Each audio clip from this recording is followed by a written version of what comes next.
The first thing that hit her was the cold. Not the shock of liquid itself, but the way the ice slid into the collar of her sweatshirt and disappeared down her spine.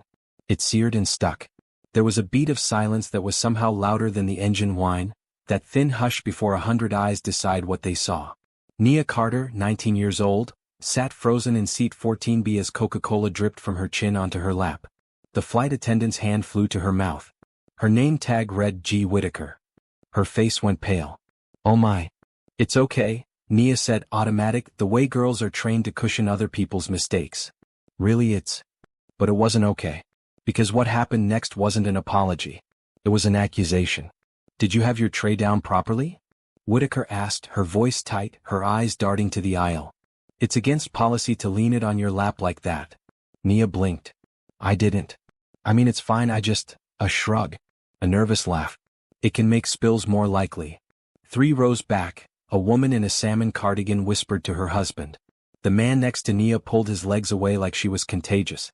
Across the aisle, a high school teacher from Toledo watched with the kind of face that had already decided who was at fault. And someone in row 13C pulled out their phone and hit record. By the time the plane landed in Oakland, that video had 600,000 views. By midnight, 2 million. By Tuesday morning, 10 million people had watched a white flight attendant spill a drink on a black teenager and then blame her for it. But here's what the video didn't show. Here's what the internet didn't know. The girl in that video wasn't just any passenger. She was the daughter of Lawrence Carter, CEO of Urban Pro, a man who had spent his entire life learning how to fold rage into a suit and wear it like armor. A man who had been pulled aside at airports, questioned at gates, reduced to a type so many times he kept a lawyer's number in his favorites. A man who had finally decided he was done staying quiet. You think you know how this story ends? You think the flight attendant gets fired, the family gets a settlement, and everyone moves on. You think this is about a spill. It's not. If you've ever been dismissed, blamed, or made to feel small because of the color of your skin, this story is for you.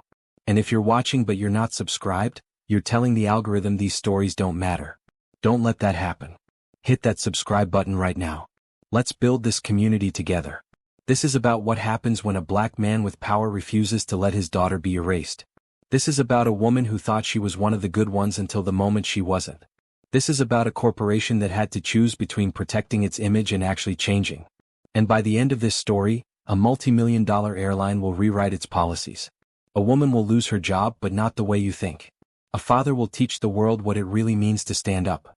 And a 19-year-old girl will have to decide if forgiveness is something she owes or something she chooses. But before we get there, you need to understand something. Most people, when something like this happens, they stay quiet.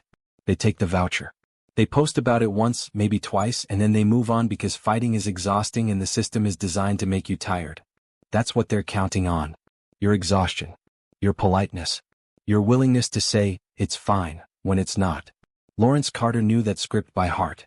He had a voucher from a decade ago sitting in a junk drawer next to a warranty for a toaster. An apology that had cost the airline nothing and changed nothing. But this time he wasn't going to play along. This time he was going to do something that would force them to choose. Real change or public collapse. And the choice he made, the move he pulled, it didn't involve lawyers. It didn't involve threats. It involved walking into a glass office in Jack London Square and asking one question that no one in that building was prepared to answer. Have you ever been blamed for someone else's mistake? Drop a comment and tell me. Have you ever felt a room decide you were the problem before you even opened your mouth? Have you ever smiled and said, "It's fine," because making a scene felt more dangerous than swallowing the hurt? Then you know exactly what Nia felt in that moment. And you know why what her father did next matters. Because this isn't just about a drink. This is about who gets to be believed. Who gets to be human. Who gets to take up space without apologizing for it. If you're still watching and you haven't liked this video yet, do it now.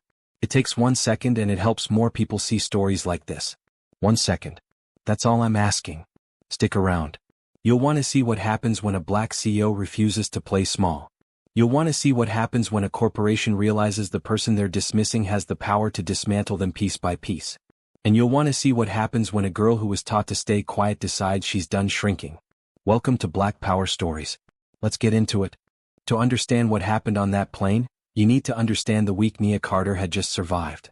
5 days before that flight, she was sitting in a conference room at Stanford University with her hands folded in her lap and her heart trying to climb out of her throat.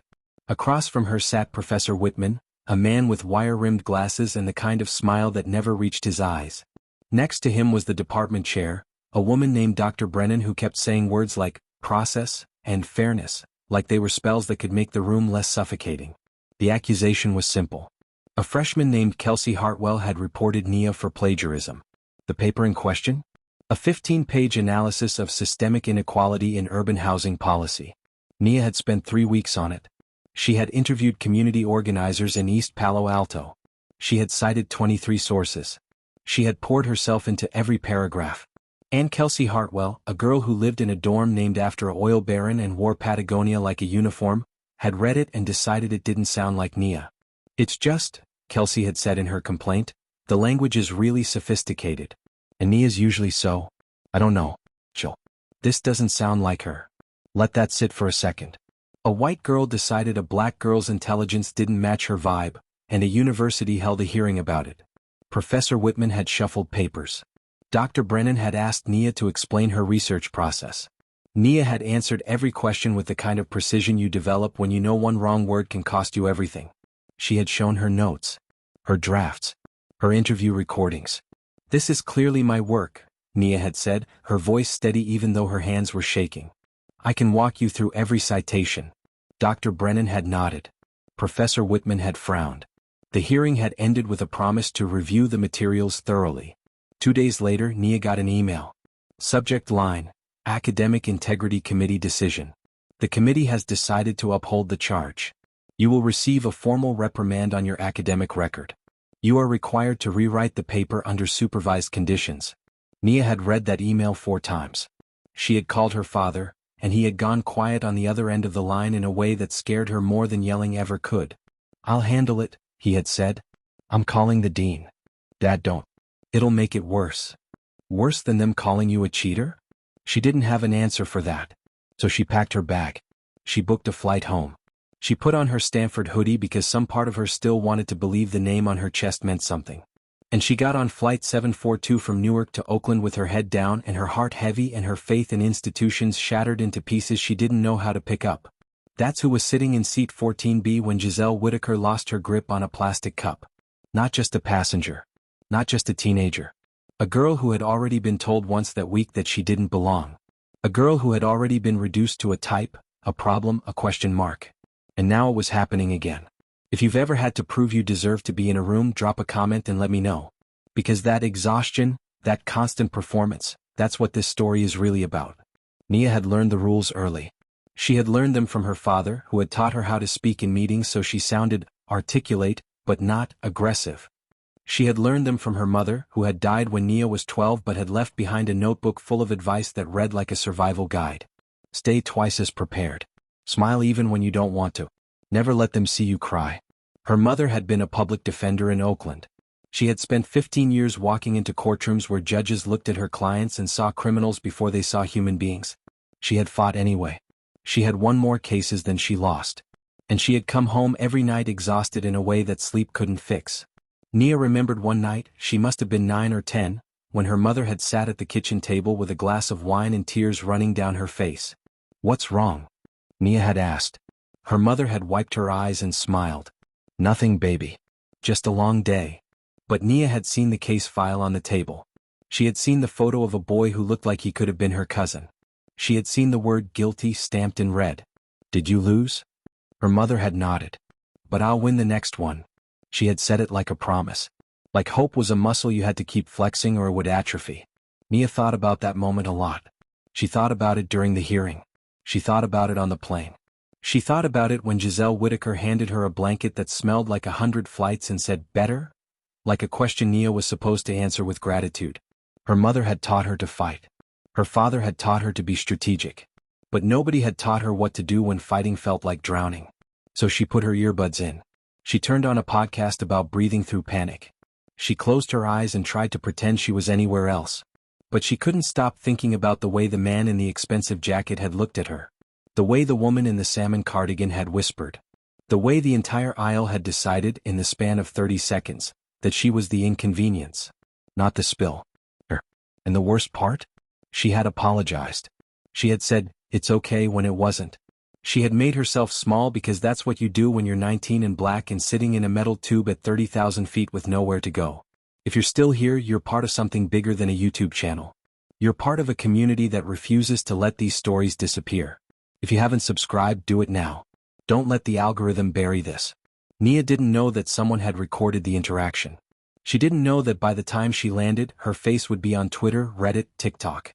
She didn't know that millions of people would watch her say, "It's okay," and feel the weight of every time they had said the same thing. She didn't know her father was waiting at the curb with a look on his face that meant war. All she knew was that she was tired. Tired of proving. Tired of performing. Tired of being the problem in someone else's story. But here's the thing about tired. Sometimes it turns into fuel. Sometimes it turns into the kind of rage that doesn't scream. The kind that plants. The kind that builds. Nia didn't know it yet, but she was about to become the spark that burned down a system. And her father? He was about to become the match. Let's go back to the moment before everything changed. Flight 742 was 30 minutes into a 5-hour journey. The seatbelt sign had just turned off. The cabin had settled into that low hum of people trying to get comfortable in spaces too small for comfort. Nia had her tray table down with a notebook open.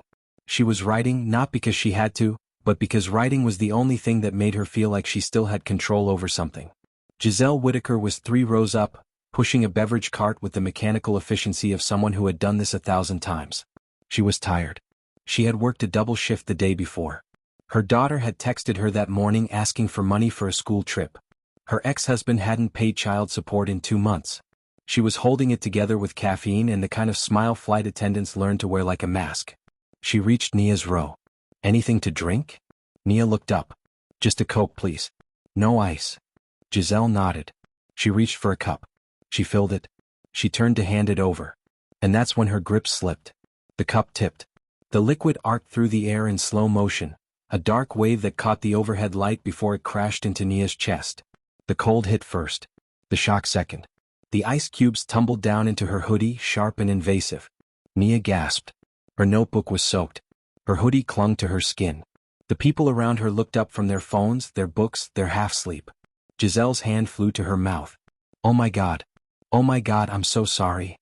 For a second it could have ended there. A genuine apology. A towel. A replacement drink. A moment of human kindness that acknowledged the mistake and moved on. But that's not what happened.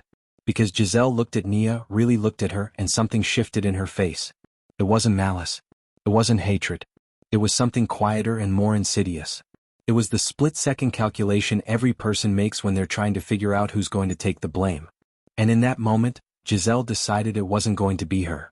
"Are you all right?" she asked, but her voice had changed. It had gone from apologetic to performative.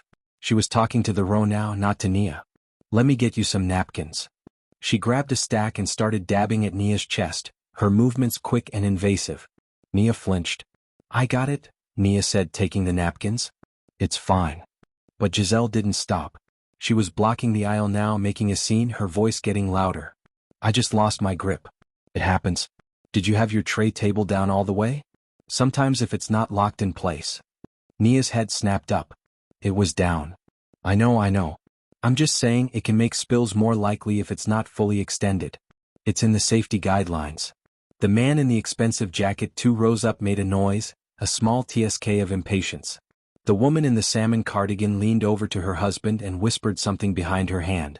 The tech bro next to Nia pulled his legs in tighter, like proximity to her was suddenly a liability.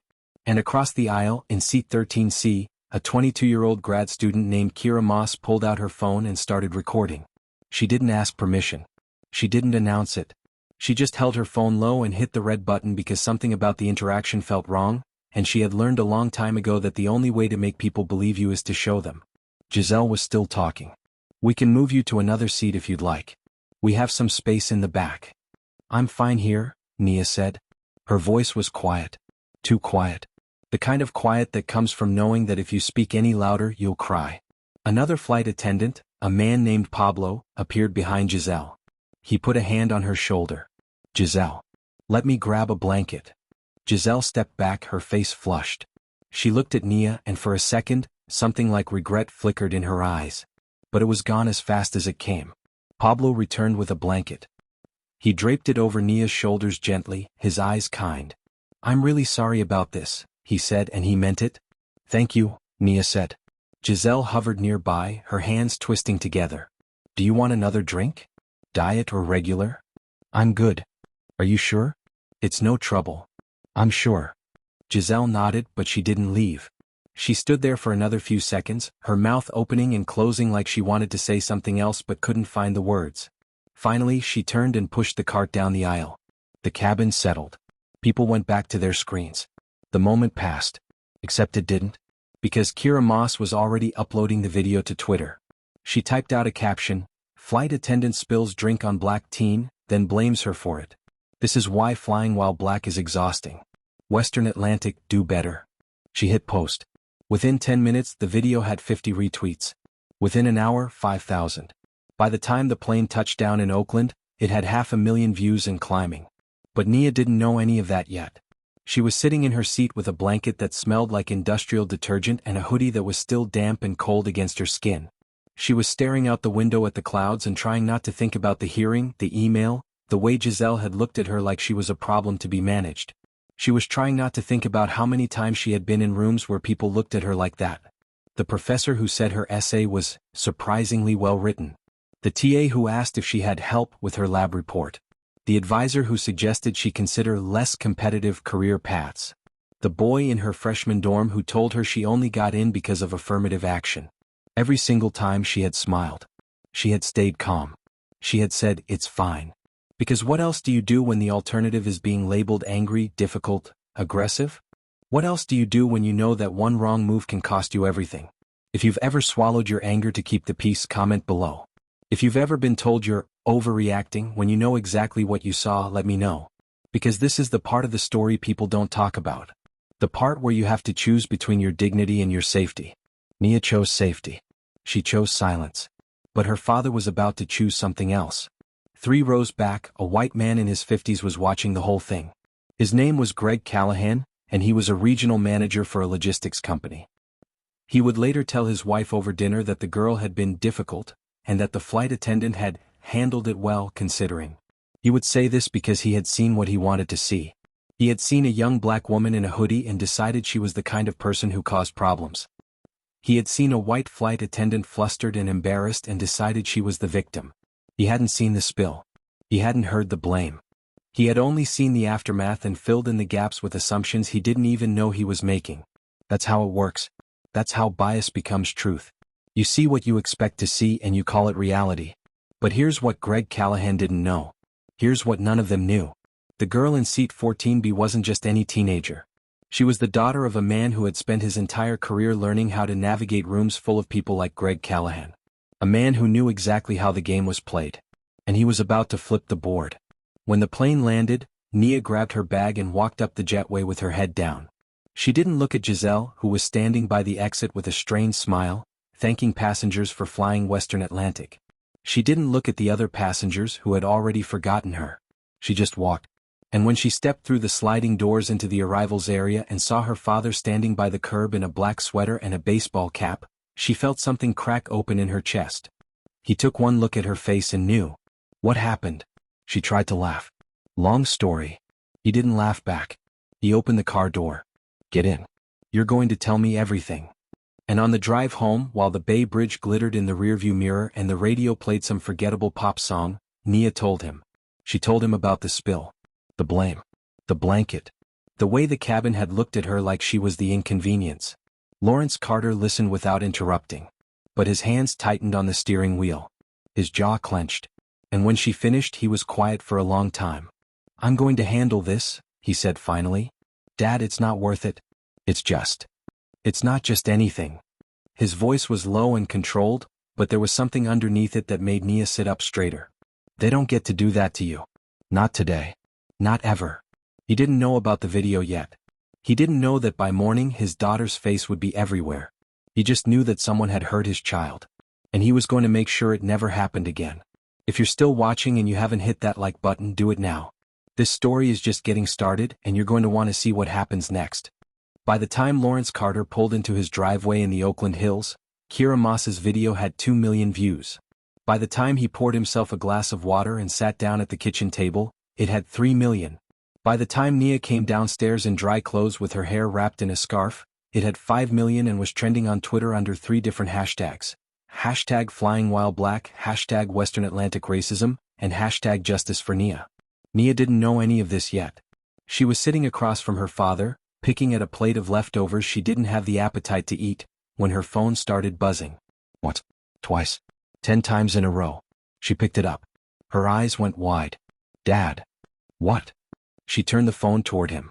On the screen was her own face, frozen mid-flinch, Coca-Cola dripping down her hoodie.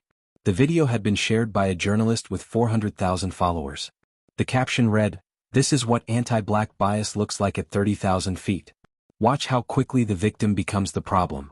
Lawrence took the phone. He watched the video once, twice. His face didn't change, but Nia saw the muscle in his jaw twitch. Who recorded this? I don't know. Someone on the plane. He scrolled through the comments. There were thousands of them, pouring in faster than he could read. This is disgusting. Fire her. I've had this exact thing happen to me.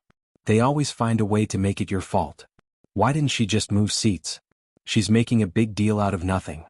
That flight attendant is a racist. She needs to lose her job. The girl looks like she's playing the victim. Probably trying to get a payout. Lawrence stopped scrolling. He set the phone down. He looked at his daughter, and his voice was steady when he spoke. How do you want to handle this? Nia blinked. What do you mean? This is your story. Your face. Your name is about to be everywhere. So I'm asking you, how do you want to handle it? She stared at him. She had expected him to be angry.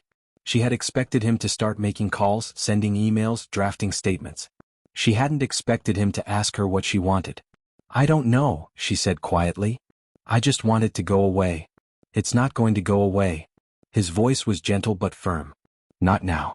So we can either let other people control the narrative, or we can control it ourselves. I don't want to be the face of some movement, Dad. I just want to go back to school and pretend this never happened. You think they're going to let you do that? He gestured to the phone. You think Stanford is going to let you walk back onto that campus without every single person knowing your face? She felt her throat tighten. So what do I do? You tell the truth. You let people see you as a human being, not a hashtag. And you let me handle the rest. Nia nodded, even though she didn't know what the rest meant. What it meant was this: Lawrence Carter was about to go to war. Not the loud kind. Not the kind that played out on Twitter with all caps and exclamation points. The quiet kind. The kind that happened in boardrooms and conference calls and carefully worded emails that made executives sweat. But first, he had to understand what he was up against. He spent the next 3 hours reading. He read every comment, every thread, every think piece that had already been written about the video. He read the defenses of Giselle Whitaker, who people had already identified by her name tag and tracked down on Instagram. He read the attacks on Nia, the people calling her entitled, opportunistic, a professional victim. He read the Western Atlantic statement that had been released an hour earlier, a bland paragraph of corporate nothingness that said they were aware of the incident and conducting a thorough review. He read until his eyes burned and his chest felt tight and he wanted to put his fist through a wall. But he didn't. Because rage without strategy is just noise. Instead, he opened his laptop. He pulled up the contact information for Western Atlantic's executive team. He drafted an email to the CEO, a man named Richard Brennan who Lawrence had met once at a conference in Dallas. He kept the tone professional. He kept the language precise. He outlined what had happened, what the video showed, and what he expected. A public apology, a commitment to policy changes, and a conversation about accountability. He didn't mention lawyers. He didn't need to. The implication was clear. He hit send at 11:47 p.m. By midnight his phone rang. It was his chief of staff, a woman named Vanessa who had been with him since the early days of Urban Pro. Elsie, have you seen the video? I'm in it. You're, what? My daughter. That's my daughter. There was a pause. Oh my God. Is she okay? She's fine. Physically. What do you need? I need you to draft a statement. Something short. Something that centers Nia but makes it clear we're not going away quietly. On it? Anything else? Yeah. Clear my schedule for tomorrow. I'm going to San Francisco. He hung up. He looked at Nia, who had fallen asleep on the couch with her phone still in her hand. He pulled a blanket over her shoulders. He stood there for a moment, watching her breathe, and he thought about all the times he had told her the world was getting better. He had believed it too. Or he had wanted to. But moments like this reminded him that progress was a lie people told themselves to sleep at night. The truth was messier. The truth was that every inch of dignity had to be fought for, defended, and fought for again. If you're watching this and you've ever had to fight for respect that should have been given freely, drop a comment. Let me know I'm not talking to myself here. Let me know this matters to you too. The next morning, Nia woke up to 700,000 new followers on Instagram. She woke up to interview requests from CNN, MSNBC, The Breakfast Club. She woke up to DMs from strangers calling her a hero and other strangers calling her a liar. She woke up to her father sitting at the kitchen table in a suit, his face calm, his hands folded. "Where are you going?" she asked. "To have a conversation," he said. "You want to come?" She thought about it. She thought about staying home, hiding, letting him handle it. But then she thought about the hearing at Stanford. The way she had sat there and answered their questions and smiled and performed and still lost. She thought about the plane. The way she had said, "It's fine," when it wasn't. She was tired of being fine. "Yeah," she said. "I'm coming." And that's when the real story began.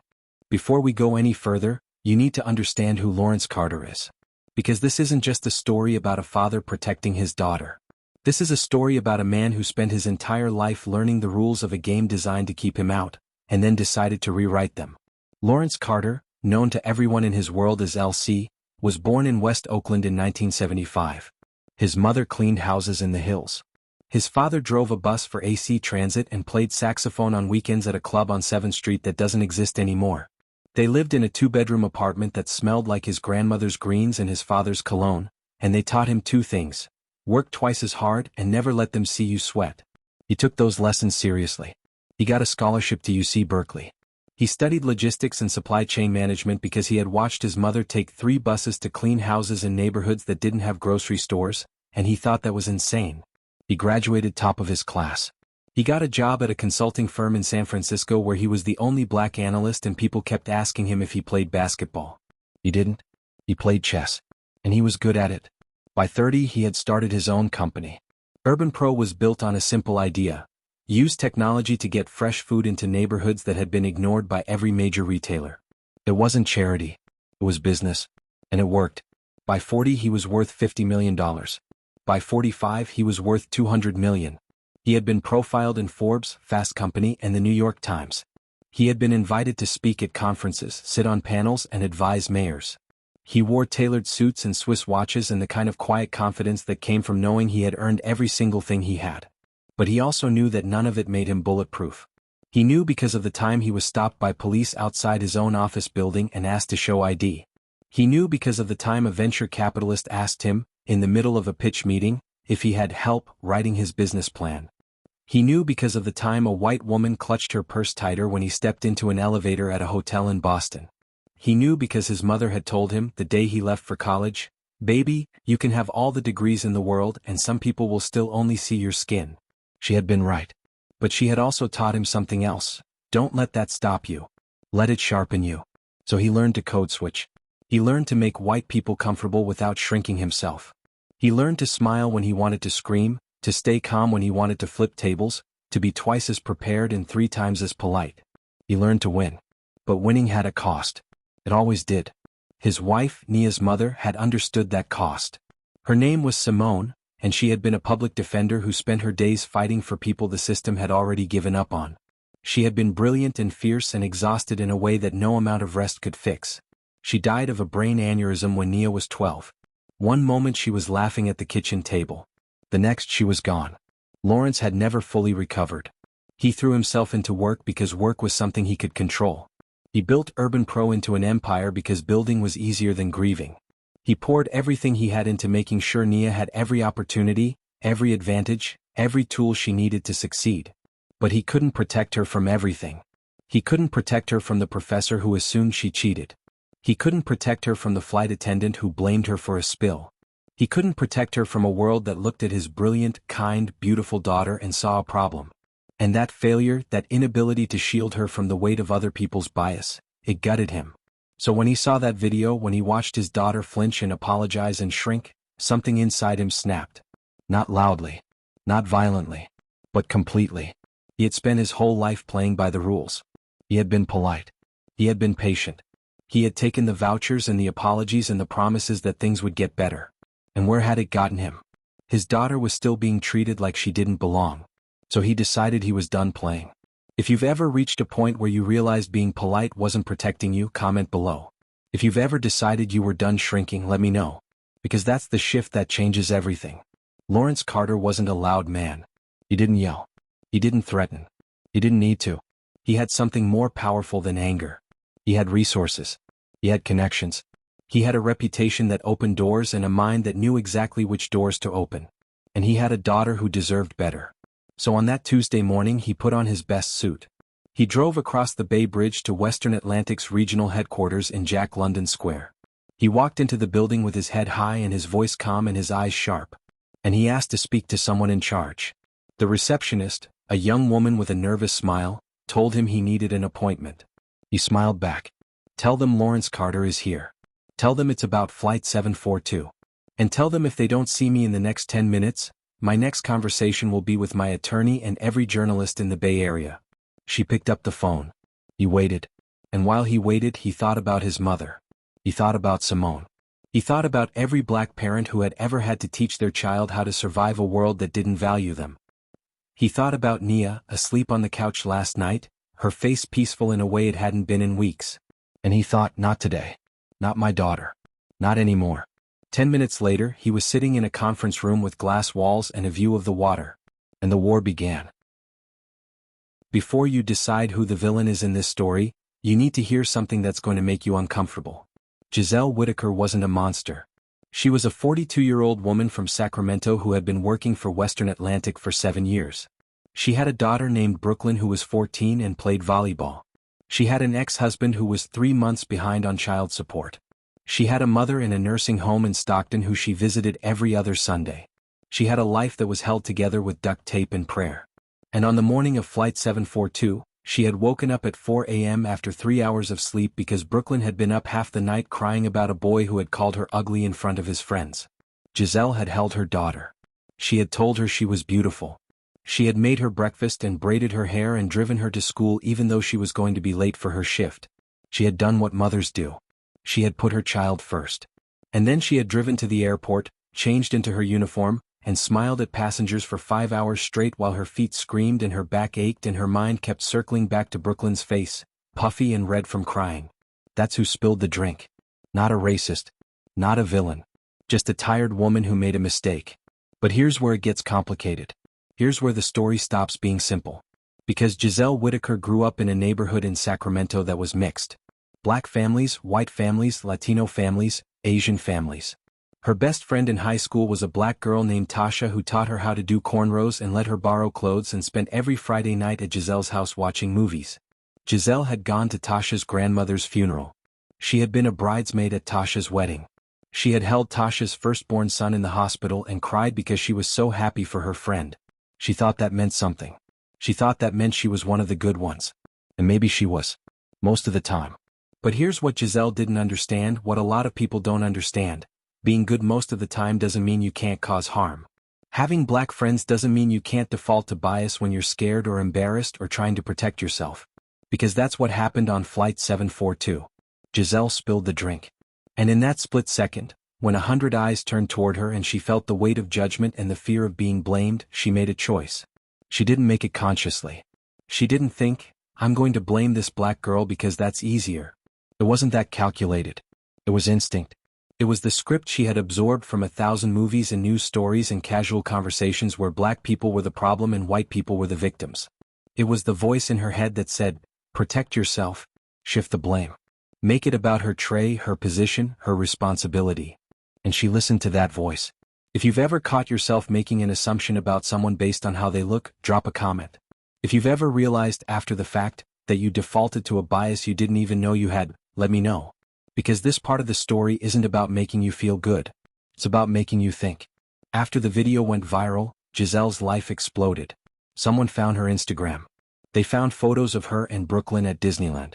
They found a post from 2 years ago where she had shared a quote about all lives matter during the protests after George Floyd's murder. They found her address. They found her phone number. They found the name of Brooklyn's school. The comments came in waves. Hundreds of them. Thousands. Racist trash. I hope you lose your job. I hope your daughter sees what kind of person you are. You deserve everything that's coming to you. Giselle read them until her hands shook. She read them until she couldn't breathe. She read them until Brooklyn came into her room and asked, "Mom, why are people saying mean things about you online?" And Giselle didn't have an answer. Because how do you explain to your 14-year-old daughter that you made a mistake, that you hurt someone, that the internet had decided you were irredeemable? How do you explain that you're not a monster, but you did a monstrous thing? She called her union rep, a man named Wayne who had been doing this job for 20 years and had seen every kind of crisis.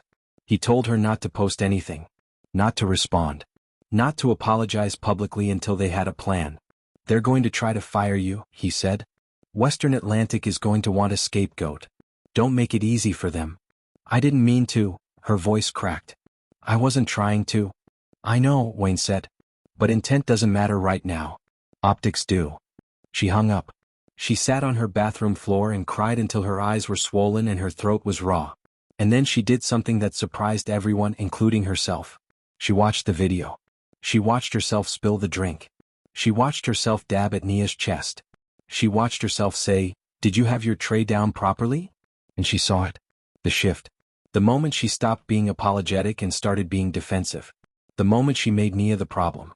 She saw the look on Nia's face. The flinch. The quiet acceptance.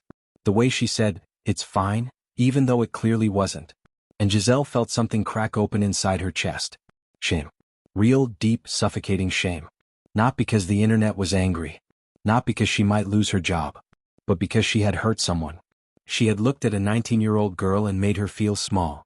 And that girl had been someone's daughter. Someone's whole world. If you're still here, you're seeing something most people won't sit still long enough to see. You're seeing the complexity. The mess. The fact that harm doesn't always come from hate. Sometimes it comes from fear. Sometimes it comes from exhaustion. Sometimes it comes from a script we didn't even know we were reading from. If that's making you uncomfortable, good. Stay uncomfortable. Hit that subscribe button and stay in this conversation because we're not done yet. Giselle wanted to apologize. She wanted to call Nia, to send a message, to do something that would make it right. But Wayne told her not to.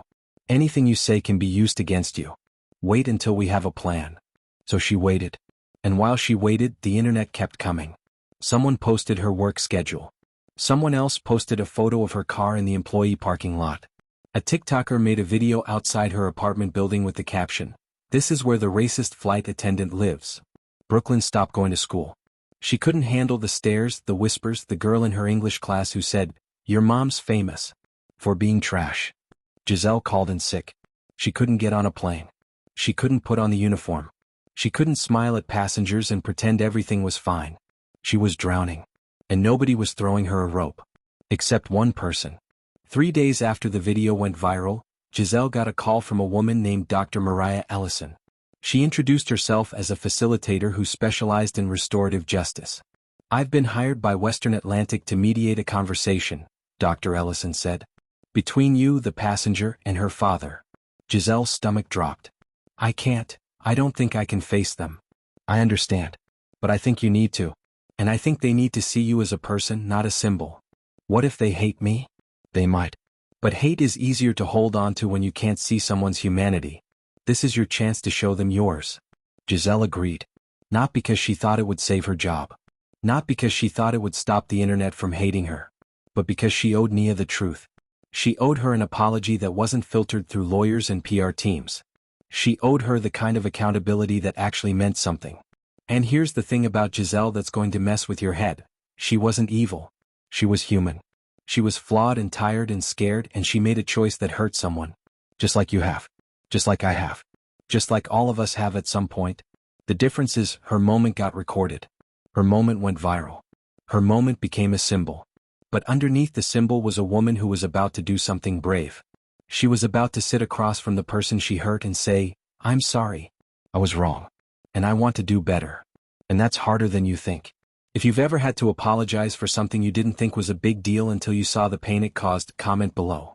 If you've ever had to sit with your own complicity, let me know. Because this story isn't just about Nia and Lawrence. It's about all of us. And if you're not subscribed yet, what are you waiting for? These are the conversations that matter. Don't let the algorithm decide what you see. Take control. Subscribe now. Lawrence Carter sat in the conference room and waited. The room was all glass and steel, the kind of corporate space designed to look transparent while hiding everything that mattered.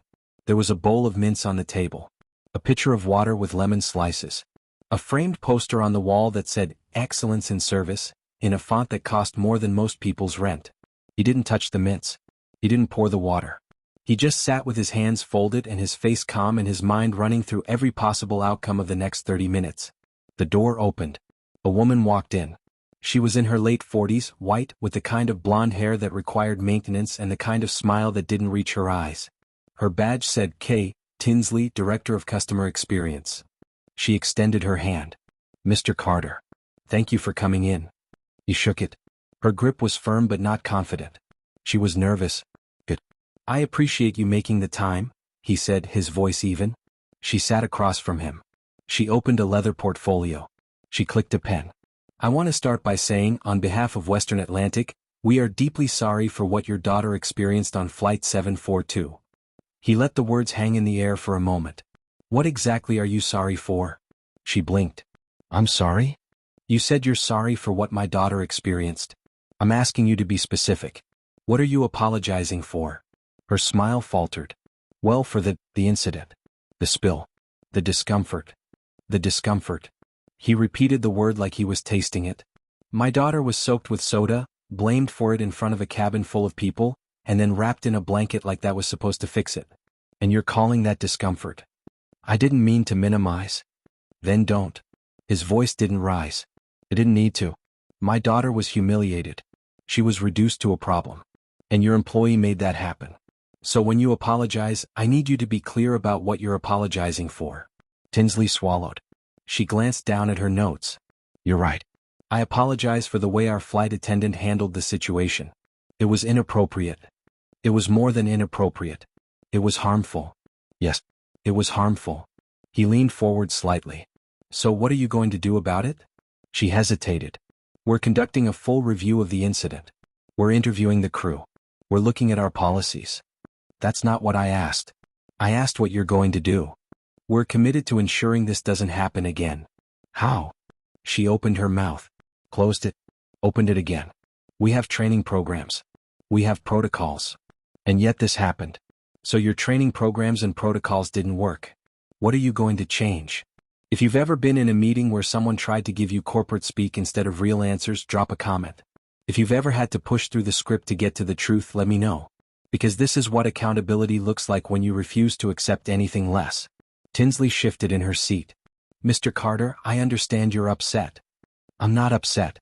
I'm clear. There's a difference." "Of course. I just want you to know that we take this very seriously." "Then prove it."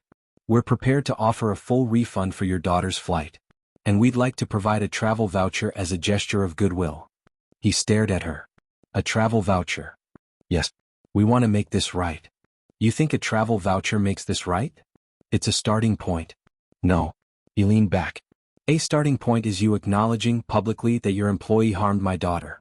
A starting point is you committing to systemic change, not a 2-hour webinar that everyone sleeps through. A starting point is you recognizing that this isn't about a spill. It's about a pattern." Tinsley's jaw tightened.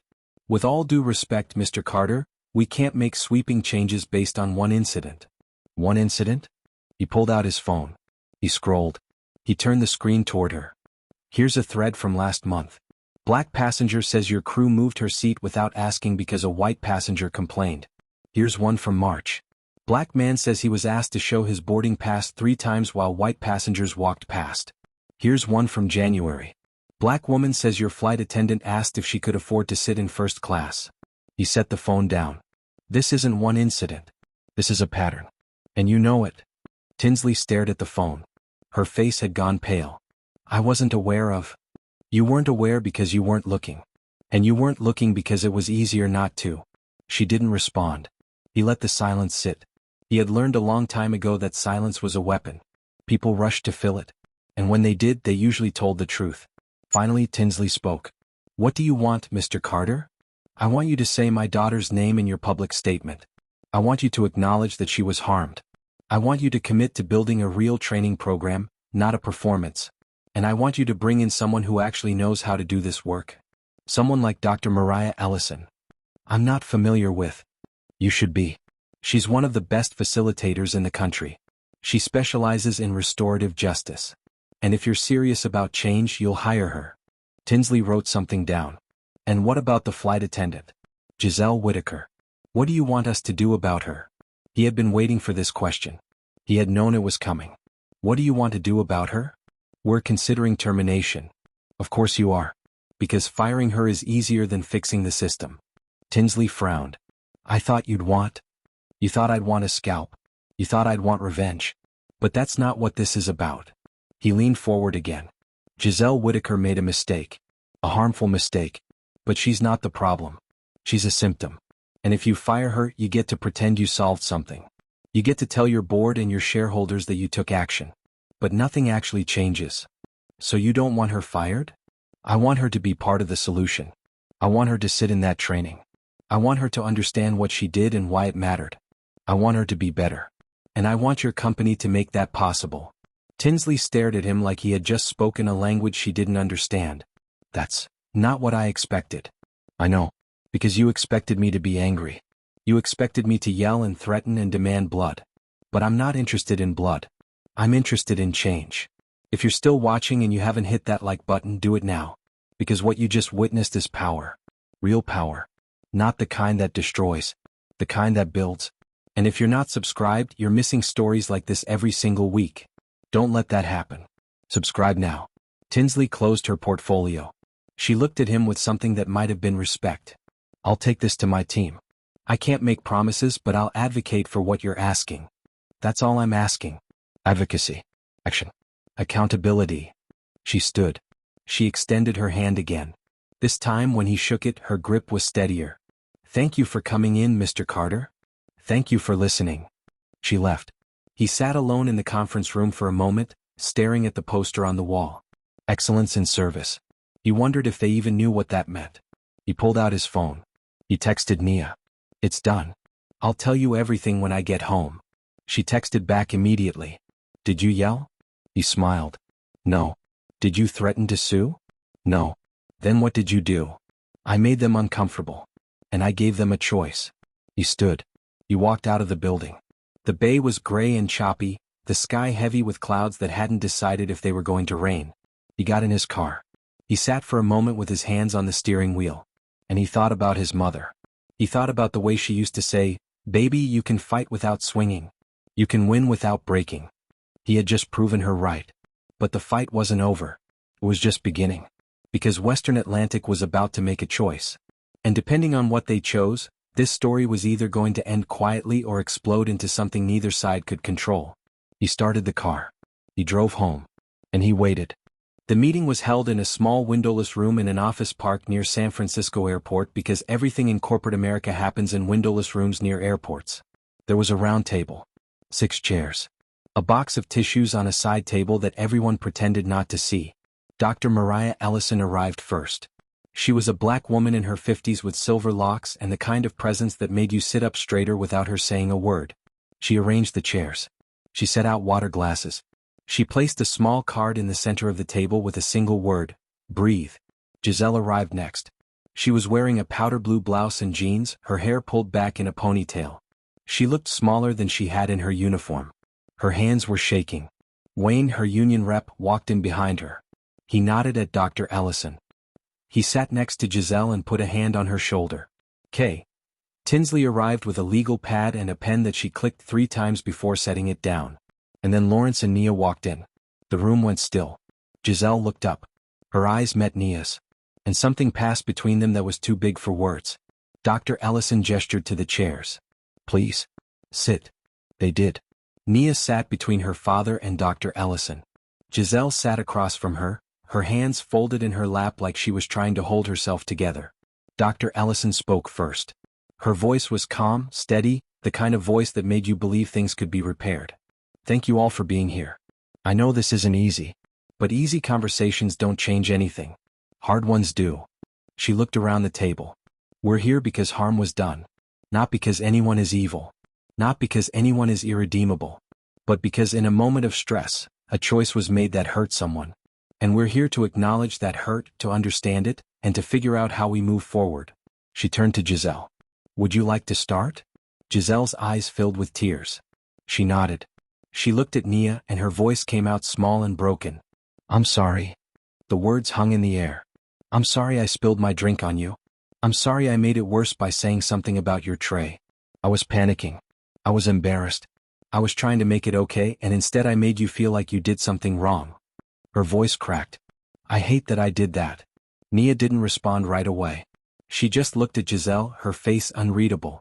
I've thought about it all week, Giselle continued. I watched the video. I watched myself. And I look like, she flinched. I look like the woman who made you clean up my mess. I look like someone who didn't see you.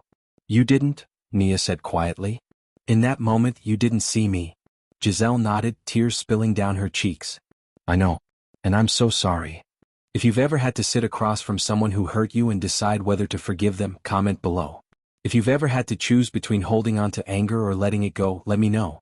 Because this moment right here, this is the hardest part. This is where healing actually happens. And if you're not subscribed, you're going to miss the rest of this. Don't do that. Hit subscribe. Stay with us. Dr. Ellison turned to Nia. How did it feel? In that moment. Nia took a breath.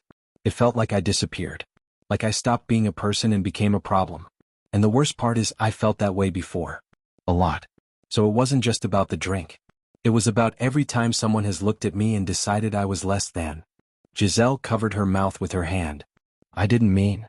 I know you didn't mean it, Nia said. But it still happened. And I still felt it. Lawrence spoke for the first time. His voice was low, controlled. My daughter has spent her whole life being twice as good to get half as much. She's been questioned, doubted, accused. And she's learned to smile through it because that's what you do when you're black in spaces that weren't built for you. He looked at Giselle. I don't think you're a bad person. But I think you made a choice that hurt my daughter. And I think you need to understand why that choice mattered. Giselle nodded. I do. I'm starting to. Starting to isn't enough, Lawrence said. You need to sit with it. You need to let it change you. Wayne shifted in his seat. My client is here. She's apologizing. She's taking responsibility. But she's also been getting death threats. Her daughter can't go to school. She's been doxxed. At what point does accountability become punishment? Lawrence turned to him. I didn't dox her. I didn't send threats. I didn't ask the internet to destroy her life. But I also can't control what happens when people see harm and react to it. So what do you want? Wayne asked. What does accountability look like to you? It looks like her being part of the solution, Lawrence said. It looks like her sitting in the training that Dr. Ellison is going to build. It looks like her learning and growing and helping other people not make the same mistake. Giselle looked up, surprised. You don't want me fired? No. I want you to be better. She stared at him. Fresh tears spilled down her face. Why? Because firing you doesn't fix anything. It just makes your company feel like they did something. But if you stay, if you do the work, if you help build something that actually changes how people are treated, then maybe this matters. Dr. Ellison nodded. That's restorative justice. Not punishment. Repair. Kay. Tinsley, who had been silent the whole time, finally spoke. We can do that. We can commit to that. Lawrence looked at her. In writing. Publicly. With my daughter's name attached. Yes. He turned back to Giselle. And you? Are you willing to do the work? She nodded, her voice barely a whisper. Yes. Dr. Ellison looked at Nia. And you? What do you need? Nia was quiet for a long moment. She looked at Giselle, really looked at her, and saw a woman who was broken and scared and trying. I need time, Nia said. I'm not ready to forgive you yet. But I'm willing to walk toward it. Giselle's face crumpled. Thank you, she whispered. I'll meet you there. The room exhaled. Dr. Ellison placed her hand on the card in the center of the table. Breathe, she said. All of you. This is the hardest part. And you just did it. If you made it this far, you're one of the real ones. Comment below and let me know you're still here. Let me know this story is hitting you the way it's supposed to. And if you haven't subscribed yet, do it now. Because stories like this don't go viral. They get buried. Unless you make sure they don't. Subscribe. Share. Comment. Let's make sure this matters. The meeting ended. They walked out into the gray afternoon. Nia got into her father's car and didn't say anything for the first 10 minutes. Finally she spoke. Do you think she meant it? Lawrence glanced at her. Yeah, I do. Do you think it'll change anything? I think it already has. But change is never clean. It's never simple. And it's never without cost. 2 days later, Western Atlantic issued a news statement. It was different from the first one. It had weight. Western Atlantic has spoken directly with Nia Carter, the passenger featured in the video circulating online, and has apologized for the harm she experienced on Flight 742.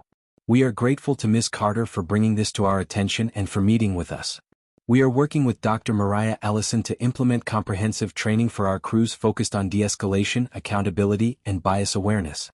While we conduct this work, we will not move forward with disciplinary action against the crew member involved.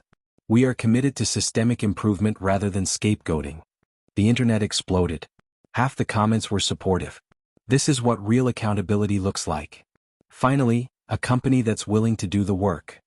The other half were furious. They're protecting a racist. She should be fired. This is a slap in the face. Lawrence read the comments and closed his phone. He had expected this. You can't please everyone. You can only do what's right. But the fallout didn't stop there. 3 days after the statement, Lawrence got a text from his board chair. We need to talk. They met for coffee in the financial district. The board chair, a white man named Preston who had made his money in real estate, stirred his espresso and didn't make eye contact. Some of our partners are concerned, Preston said. About? About the optics. About how this is reflecting on Urban Pro. Lawrence set his cup down.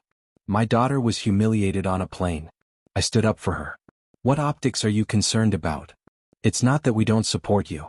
We do. But some people are saying you're being too aggressive. That you're making this about race when it was just an accident. It was about race. And it wasn't just an accident. Preston sighed. I'm just saying maybe it's time to step back. Let this blow over. Lawrence stared at him. You're asking me to be quiet. I'm asking you to think about the company. I'm thinking about the company. I'm thinking about the drivers we employ who get pulled over for no reason. I'm thinking about the warehouse workers who get followed in stores. I'm thinking about every single person who works for us who has to navigate a world that sees them as a threat. And I'm thinking that if I stay quiet now, I'm telling them their dignity doesn't matter. Preston didn't respond. Lawrence stood. I'm not stepping back.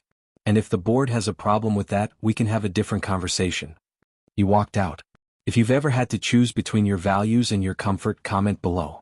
If you've ever been told to calm down, or let it go, when you were fighting for something that mattered, let me know. Because this is the cost of standing up. And it's a cost too many people pay alone. Don't let that be you. Subscribe. Be part of this community. Let's carry this together. But the hardest fallout came from an unexpected place. A week after the restorative meeting, Giselle Whitaker resigned. Not because she was fired. Not because Western Atlantic forced her out. But because the internet wouldn't let her breathe. Someone had followed her daughter home from school and filmed her front door. Someone had posted her work schedule.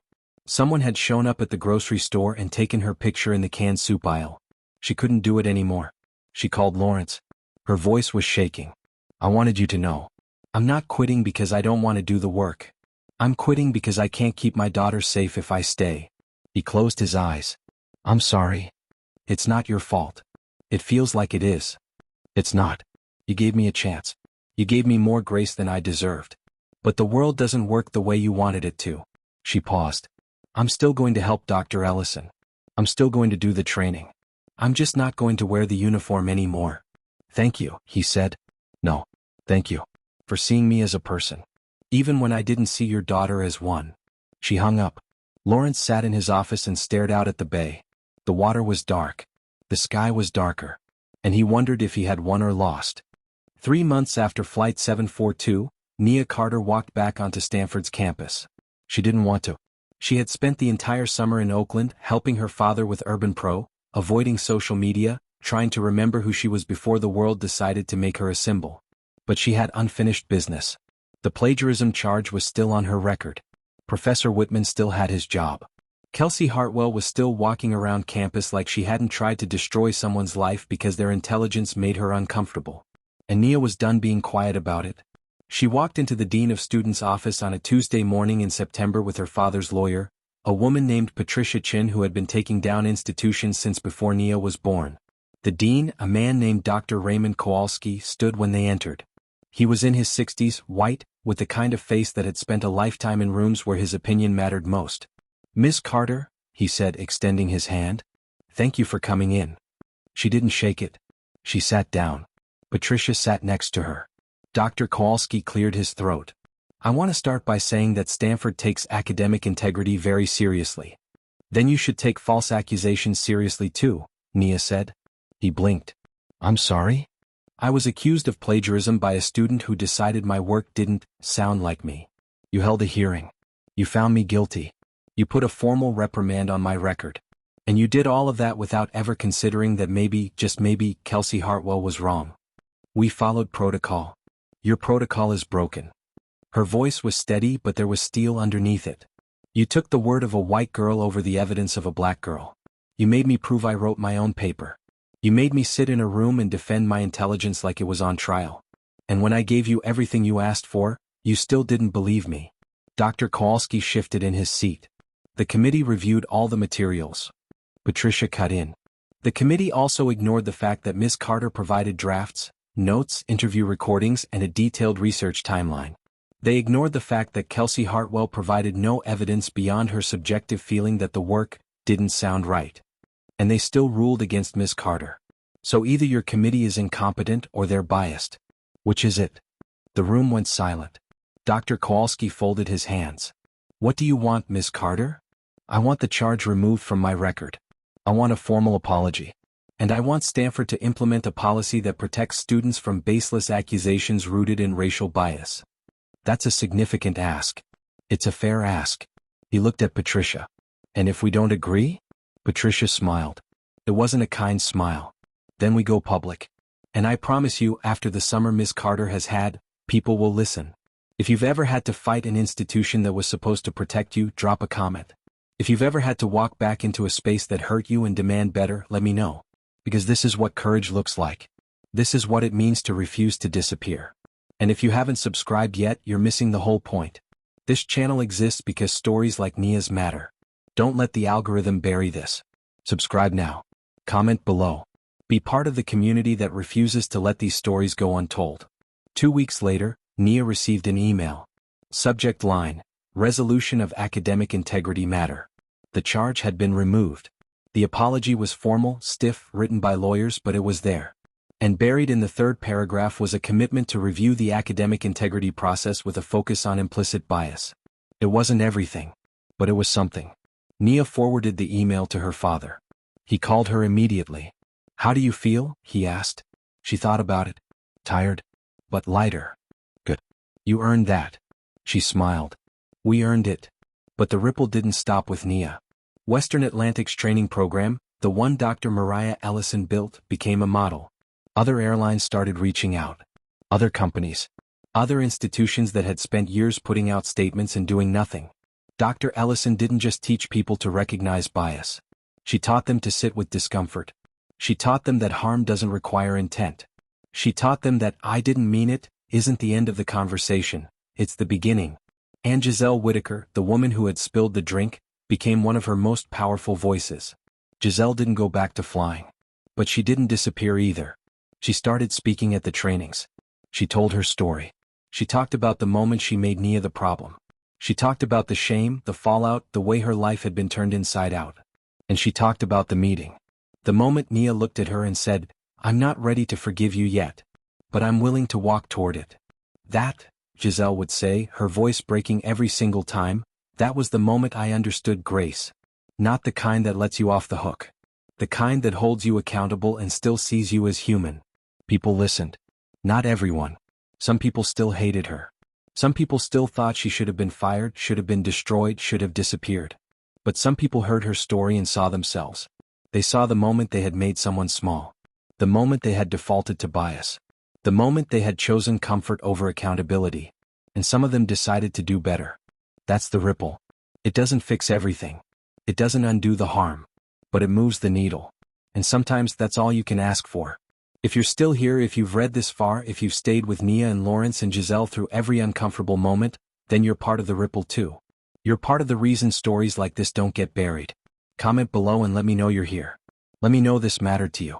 And if you haven't hit that subscribe button, do it now. Because we're building something here. We're building a community that refuses to look away.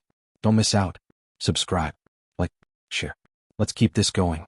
6 months after the incident, Nia was sitting in a coffee shop near campus when a girl approached her table.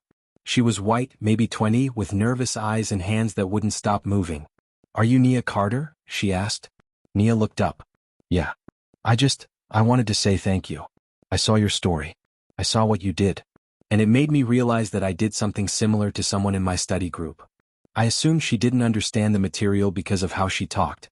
I didn't say it out loud, but I treated her like she needed my help when she didn't. And after I saw your video, I apologized to her. I told her I was wrong. And we're actually friends now. Nia stared at her. That's really good." The girl nodded. "I just wanted you to know. What you went through mattered. It changed something in me." She walked away before Nia could respond. Nia sat there for a long time, staring at her laptop screen, feeling something she hadn't felt in months. Hope. Not the naive kind. Not the kind that pretends everything is fine. But the kind that believes people can grow. The kind that believes one story, one moment, one act of courage can shift the way someone sees the world. That night she called her father. "I think I'm okay," she said. Yeah. I think I'm going to be okay." He was quiet for a moment. Then he said, "Your mother would be so proud of you." Nia closed her eyes. She felt the tears come, but they didn't hurt. They felt like release. "I'm proud of me too," she said. And she meant it. The ripple doesn't end. Keeps going. It touches people you'll never meet. It changes conversations you'll never hear. It plants seeds in soil you'll never see. That's the power of standing up. That's the power of refusing to be silent. That's the power of believing that your story matters. And it does. Every single time. 1 year after Flight 742, Lawrence Carter stood on a stage in front of 300 people at a conference in Chicago. The room was full of executives, HR directors, diversity consultants, people who had spent their careers trying to make workplaces less hostile and more human. The kind of people who used words like inclusion and equity, and sometimes meant them. He was there to give a keynote. The title of his talk, Accountability Without Destruction, What My Daughter Taught Me About Justice. He stood at the podium and looked out at the crowd. He thought about the conference room at Western Atlantic. He thought about the meeting with Dr. Ellison. He thought about Nia sitting across from Giselle, choosing grace over rage. And he started talking. "A year ago, my daughter was humiliated on an airplane. A flight attendant spilled a drink on her and then made her feel like it was her fault. The moment was recorded. It went viral.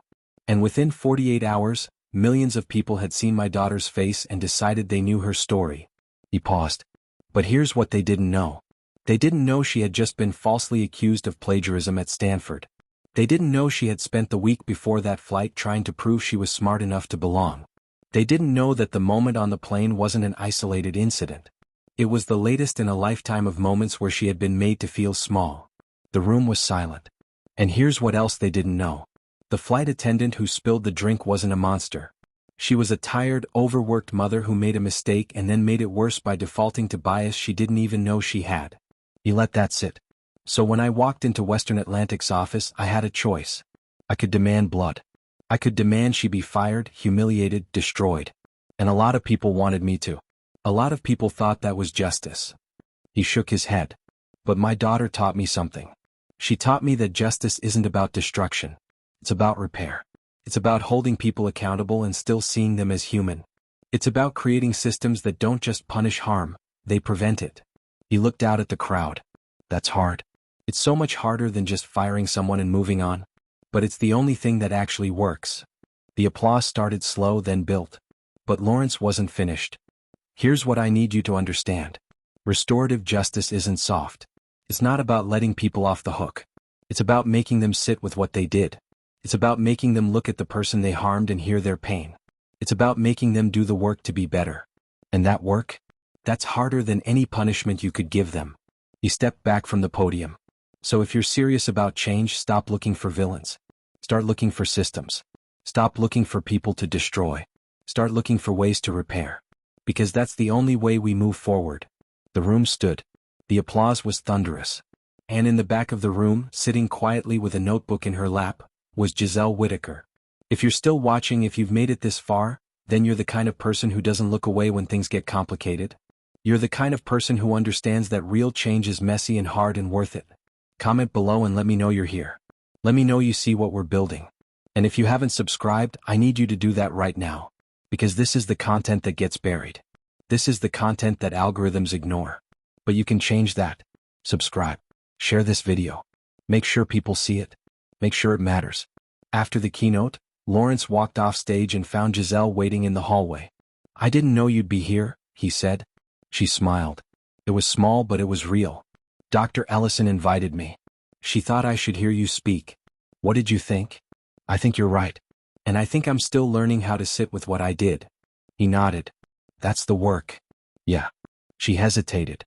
"How's Nia?" "She's good. She's thriving, actually. She changed her major to public policy. She wants to work on criminal justice reform." Giselle's eyes filled with tears. "She's going to change the world." "She already has." They stood there for a moment, two people who had been on opposite sides of a viral moment, who had been cast as villain and victim, who had chosen something harder and more human than the roles the internet had given them. "Thank you," Giselle said quietly. "For not destroying me. For giving me a chance to be better." "Thank you for taking it," Lawrence said. "Not everyone does." She nodded. She walked away. And Lawrence stood in the hallway and felt something he hadn't felt in a long time. Not because everything was fixed. Not because the world was suddenly fair. But because he had done what he set out to do. He had protected his daughter. He had held people accountable. And he had refused to let hate win. That was enough. Back in Oakland, Nia was sitting in her apartment with her laptop open, working on a paper about restorative justice in schools. Her phone buzzed. It was a text from her father. "Just finished the keynote. Wish you could have been here." She smiled. "How'd it go?" "Good. Really good. People are listening." "Good. Keep making them listen." "I will. Love you." "Love you too." She set her phone down. She looked at the photo on her desk, the one of her and her mother taken a month before she died. Her mother was laughing, her head thrown back, her hand on Nia's shoulder. Nia touched the frame. "I did it, Mom," she whispered. "I stood up. And I didn't break." She felt the tears come, but they were the good kind. The kind that meant healing. She went back to her paper. She wrote about the plane. She wrote about the meeting. She wrote about the moment she looked at Giselle and chose grace. And she wrote about what she had learned, that justice isn't about making people pay. It's about making people grow. That night, she posted on Instagram for the first time in months. The caption was simple. "A year ago, I became a hashtag. Today I'm just Nia. And that's enough." The post got 100,000 likes in an hour. The comments poured in. "You're an inspiration.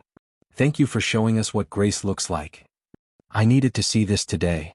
But the comment that made her cry was from a username she didn't recognize. It just said, "I'm sorry. I'm learning.